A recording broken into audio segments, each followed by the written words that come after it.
کہ قیامت بہت، میں نے جب کتاب لکھی، جب وہ ختم جس موضوع پر ہوئی تھی یہ، تو ایک مفکر اور ادیب ہیں بہت بڑے پاکستان کے، مختار مسعود صاحب، انہوں نے کتاب پڑھ کے بڑا تبصرہ ذرا لائٹ موڈ میں کیا، بھئی آپ نے تو قیامت کو بہت ہی قریب دکھا دیا۔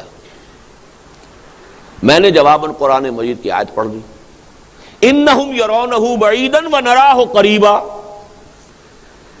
یہ تو اس قیامت کو بہت دور سمجھ رہے ہیں اور ہمیں وہ نگاہوں کے سامنے نظر آ رہی ہے، ونراہ قریبا۔ پہلی بات یہ، قرآن مجید میں دو جگہ پر آیا ہے، یہ بھی دو جگہ پر آنے والا مضمون ہے کہ یہ کائنات ایک اجل مسمى تک کے لیے پیدا کی گئی، یہ دائمی نہیں ہے۔ کچھ عرصے پہلے تک سائنسدانوں کا خیال تھا یہ ہمیشہ چلتی رہے گی، ہمیشہ سے ہے، ہمیشہ چلتی رہے گی۔ اب سائنس بھی آ گئی ہے کہ نہیں، اس کا ایک بگننگ ہے، the big bang was the starting point, اور اس کا اینڈ بھی ہے۔ کب ہوگا، کتنے لاکھ سال بعد ہوگا، یہ ان کی باتیں علیحدہ ہیں، لیکن وہ جو ہے خاک مدینہ و حول قدس، اس سے جو معلوم ہوتا ہے کہ وہ قیامت بہت قریب ہے۔ اس موضوع پر میری اس کتاب کے علاوہ حال ہی میں مصر کے ایک عالم الازہر کے محدث، انہوں نے کتاب لکھی ہے، اس امت کی عمر و امت المسلمہ و ظہور المہدی، اس پر کتاب آئی ہے، بہت اعلیٰ کتاب ہے۔ اس کا ترجمہ انشاءاللہ بہت جلد ہم قسط وار شائع کرنا شروع کر دیں گے، یا حکمت قرآن میں اور یا نصاب میں۔ آیات میں سنا دوں، ما خلق اللہ السماوات والارض وما بینہما الا بالحق واجل مسمى، ایک وقت معین تک کے لیے ہے یہ تخلیق۔ یہ سورہ روم کی آیت نمبر 8 ہے۔ سورہ احقاف کی آیت نمبر 3 ہے، ما خلقنا السماوات والارض وما بینہما الا بالحق واجل مسمى۔ ایگزیکٹلی وہی آیت ہے، فرق ہے ما خلق اللہ اور ما خلقنا، بس فرق یہ ہے۔ اللہ نے نہیں بنایا آسمانوں اور زمین کو، جو کچھ اس کے مابین ہے، مگر حق کے ساتھ۔ پرپز فل کریشن ہے یہ، پرپز لیس نہیں ہے، ایٹ رینڈم نہیں ہے، کسی کھلاڑی کا بچے کا کھیل نہیں ہے، رام کی لیلا نہیں ہے، بلکہ یہ بالحق اور اجل مسمى، ایک وقت معین تک کے لیے۔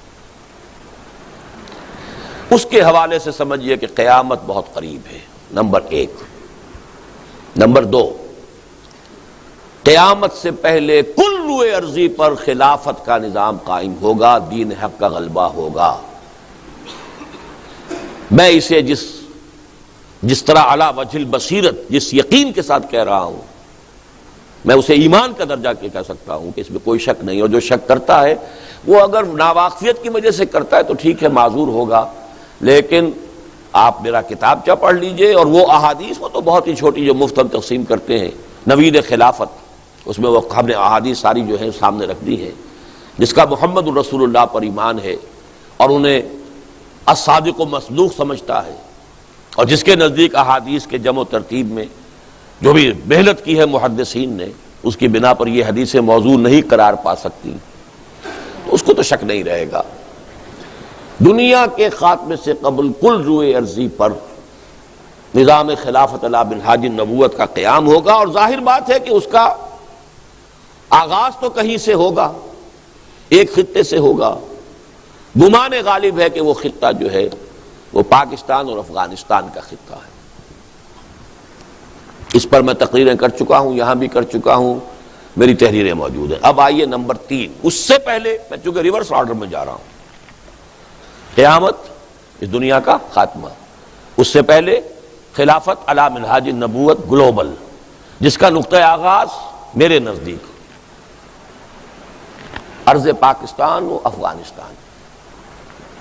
نمبر 3، اس سے پہلے سابقہ امت مسلمہ یعنی یہود کا خاتمہ، استیصال، وجود ختم ہو جائے، اور مسلمانوں کے ہاتھوں نہیں ہوگا، یہ انہی کی طرف بھیجے جانے والے رسول کے ہاتھوں ہوگا، حضرت مسیح علیہ السلام، رسولا الی بنی اسرائیل، جن کو انہوں نے اپنے بس پڑتے سولی چڑھوا دیا تھا، اللہ نے انہیں اٹھا لیا، وہی بھیجے جائیں گے، ان کی آنکھوں ہی میں وہ تاثیر ہوگی معجزانہ۔ حضرت مسیح تو مجسم معجزہ تھے، ان کی پیدائش معجزانہ بن باپ کے، ان کا پنگھوڑے میں بات کرنا معجزانہ، یہ تو قرآن سے ثابت ہے کہ نہیں؟ زندہ مردہ کو زندہ کر دینا، کسی اور نبی کو یہ معجزہ دیا گیا؟ خلق حیات، مٹی سے میں گارے سے پرندہ بناتا ہوں، پھونک مارتا ہوں اور وہ اڑتا ہوا پرندہ بن جاتا ہے، کسی اور کو ملا؟ رفع سماوی، پھر نزول، وہ گویا مجسم معجزہ ہے۔ اور اسرائیل کی طاقت کو کوئی دنیا کی زمینی طاقت ختم نہیں کر سکتی۔ یہ پورا عالم عرب جو سر بسجود ہے اس کے سامنے تو یوں ہی تو نہیں ہے نا، اس کے جو پائلز ہیں، انبار ہیں ایٹمک وار ہیڈز کے، کون ختم کرے گا؟ معجزہ ختم کرے گا۔ جہاں تک حضرت مسیح کی نگاہیں جائیں گی یہودی پگھلتے چلے جائیں گے۔ شجر و حجر پکار پکار کر کہیں گے مسلمانوں یہ ایک یہودی میرے پیچھے چھپا ہوا ہے، اسے آ کے قتل کرو، مسلمان قتل کریں گے، سوائے ایک درخت ہے غرقد، وہ یہودیوں کو پناہ دے گا۔ اور آپ سمجھیے اتنا یقین ہے یہودیوں کو ان کتابوں کے اوپر اور ان روایات کے اوپر کہ سب سے زیادہ پلانٹیشن اسرائیل میں انہوں نے غرقد کی ہے۔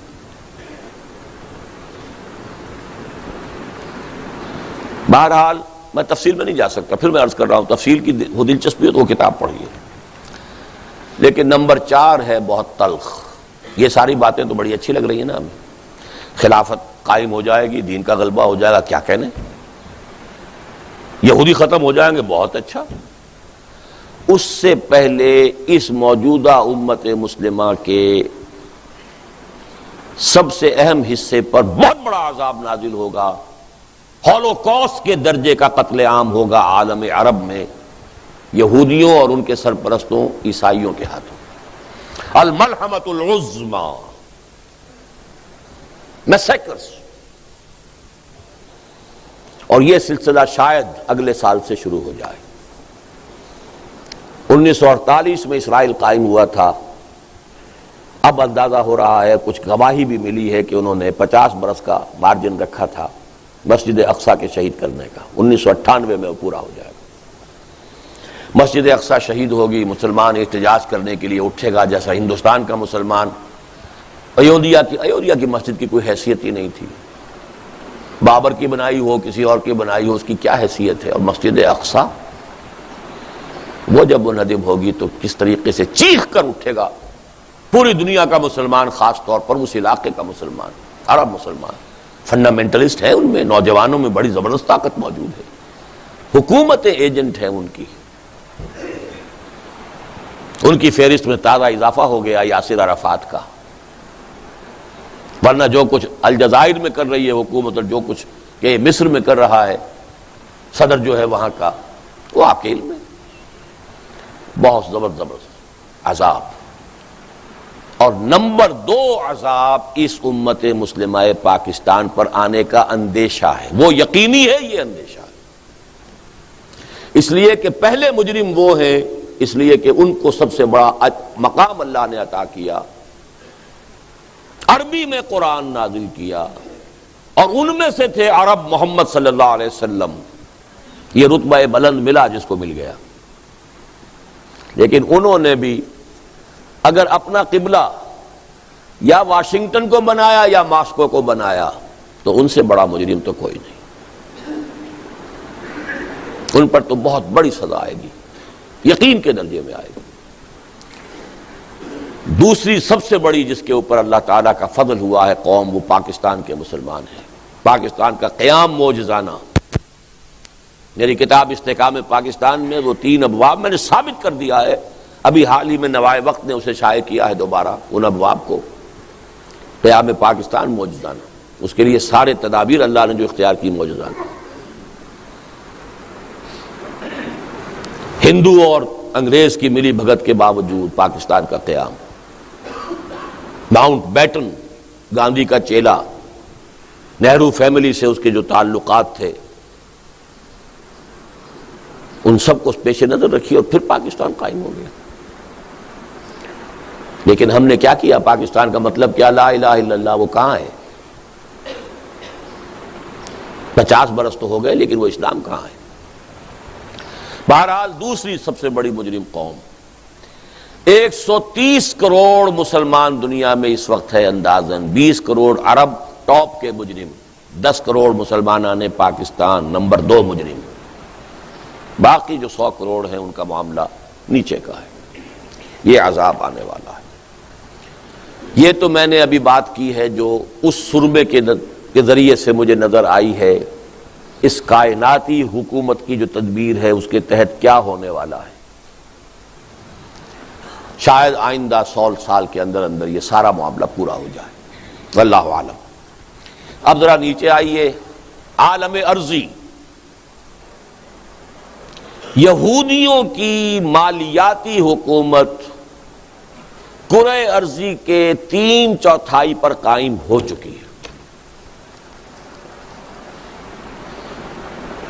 وہ کولونیلزم اور تھی جس کا سیلاب 300-400 برس پہلے چلا تھا، وہ تھا براہ راست جا کر قبضہ کرنا، حکومتیں بنانا۔ اس صدی کے وسط میں اس کولونیلزم کی بساط لپٹ گئی، ایک نیا شروع ہو گیا۔ جب وہ بساط لپٹ رہی تھی اسی وقت ورلڈ بینک قائم کر دیا گیا تھا۔ دم لیا تھا نہ قیامت نے ہنوز، پھر تیرا وقت سفر یاد آیا۔ وقت لگا ہے اسے، تقریباً نصف صدی لگی ہے، لیکن اس وقت کرۂ ارض کا 3/4 اس یہودی، عالمی یہودی مالیاتی استعمار کے شکنجے میں پوری طرح جکڑا جا چکا۔ دونوں امریکہ شمالی اور جنوبی، پورا یورپ، پورا افریقہ، سوائے ایک سوڈان کا ملک ہے جو ابھی کچھ تھوڑا بہت، لیکن اس کا بھی میں سمجھتا ہوں حالات جو خبریں آ رہی ہیں بڑی وہ مایوس کن سی جا رہی ہیں۔ کہاں تک مقابلہ کرے؟ ایک ملک ہے جس کے وسائل بہت کم ہیں، عالم اسلام میں سے کوئی مدد کرنے کو تیار نہیں، سوائے کچھ مدد کی ہے تو ایران نے کی ہے۔ ایران کو اپنی جان کے لالے پڑے ہوئے ہیں، انسرکلمنٹ آف ایران۔ اب ٹارگٹ نمبر 1 تو ایران ہے۔ ایشیا بھی تقریباً جو ہے، عالم عرب سربسجود ہو چکا ہے۔ عراق اگر کوئی کر سکتا تھا ادھر ادھر کی بات، اس کا بھرکس نکال دیا۔ اس کے ایٹمک جو بھی پلانٹس تھے، انسٹالیشنز تھی، انہوں تو بہت پہلے اسرائیلی جیٹس جا کر تباہ کر آئے تھے، سعودی عرب پر سے ریفولنگ کر کے گئے تھے۔ اور اس کے بعد جو بھی کچھ کیا ہے، عرب ممالک جو ہیں امریکہ کو چونکہ اڈے دینے کو تیار نہیں تھے، نہ سعودی عرب تیار تھا نہ امارات، لہذا انہوں نے اسکیم بنائی، گلاس پائی کے ذریعے سے دام پھیلایا اور صدام کو اس کے اندر جکڑا اور حماقت اور بیوقوفی کرائی، اور اس کے نتیجے میں اس کا اگلا پچھلا کھایا پیا سب اگلوا لیا۔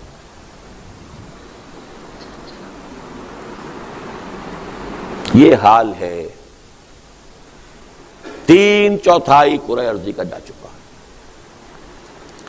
بھارت بھی تقریباً اس نظام میں جکڑا جا چکا ہے، مالیاتی طور پر، market economy, consumer economy, free economy, اور انٹرنیشنل ملٹی نیشنل کمپنیز کے لیے دروازے کھولنا۔ بھارت کو رشوت دی جا رہی ہے کہ تمہیں اس ریجن کی سب سے بڑی پاور ہم مان لیں گے، تم یہ ساری باتیں مان لو۔ اس پر ایک مضمون مجھے ملا ہے، کوئی centre for the study of Kashmir affairs ہے انگلینڈ میں، ان کی طرف سے آیا ہے اور بہت ہی چشم کشا مضمون ہے۔ اس کا انشاءاللہ ہم اسے قرآنک ہورائزنز میں شائع کر دیں گے، اس کو آپ مطالعہ کیجیے گا کہ یہ اس وقت کی اسٹریٹجی ہے کہ یہ NWO جو ہے نیو ورلڈ آرڈر، یہ بھارت کو یہ کچھ رشوتیں دے کر کے اس پورے علاقے کا آسین اور آرک کا سربراہ بنا کر مالیاتی سارا جو ہے اس علاقے کا سربراہ بنا دیں گے، تم ہماری یہ چیزیں مان لو۔ اب ایک تو چین ہے، موسٹ فیورڈ نیشن، لیکن چونکہ طاقت ہے وہ تھوڑا سا علاقہ ہے جو ابھی ٹو بی ٹیکلڈ ود ہے، ٹو بی ٹیکلڈ۔ ایک یہ خطہ ہے ایران، اس سے ملحق پاکستان، افغانستان، ان دونوں میں ایران میں ایک فنڈامنٹلسٹ شیعہ حکومت قائم ہے، علماء، شیعہ قانون، شیعہ جعفری فقہ، لیکن حکومت علماء کی ہے، فنڈامنٹلسٹ حکومت۔ دوسری حکومت فنڈامنٹلسٹ کی افغانستان میں قائم ہو رہی ہے، وہ بھی 4/5 جو ہے افغانستان کا طالبان کے قبضے میں ہے، اور بہت وہاں امن ہے، سکون ہے، حالات بہت اچھے ہیں، اور میں سمجھتا ہوں کہ شاید بقیہ بھی وہ دوستم شاید کوئی چھوٹا سا کوئی علاقہ اپنا بچا لے، ورنہ پورے افغانستان پر طالبان کی حکومت قائم ہو جائے گی۔ طالبان کون ہے؟ فنڈامنٹلسٹ سنی حنفی علماء۔ اسی لیے اب تشویش ہو رہی ہے، پہلے تو طالبان کی مدد بھی کی، پروموٹ بھی کیا، پاکستان کے تھرو کیا، جو بھی کیا چھوڑ دیجئے اس کو، لیکن اب وہ تو الٹا ہمارے سر کو آ جائیں گے، لہذا تشویش وہ بہت زیادہ ریجڈ ہے۔ تیسرا رہ گیا یہ پاکستان، اس کی بھی حکومت سرنڈر کر چکی ہے، اور وہ تو یہ کہ ہمارے لیے راستہ ہی کوئی نہیں رہا۔ قرض کی پیتے تھے میں، اور یہ کہتے تھے کہ ہاں رنگ لائے گی ہماری فاقہ مستی، ایک دن وہ رنگ لے آئی، ایک آرٹیفیشل خوشحالی ہم نے پیدا کر لی، محل بنا لیے۔ یہ سارے محل آپ کے ارد گرد ہیں کہ نہیں جن کو آپ کراس کر کے آتے ہیں؟ لیکن کیا ملک کی اکانومی کوئی مضبوط بنیادوں پر بھی قائم ہوئی ہے؟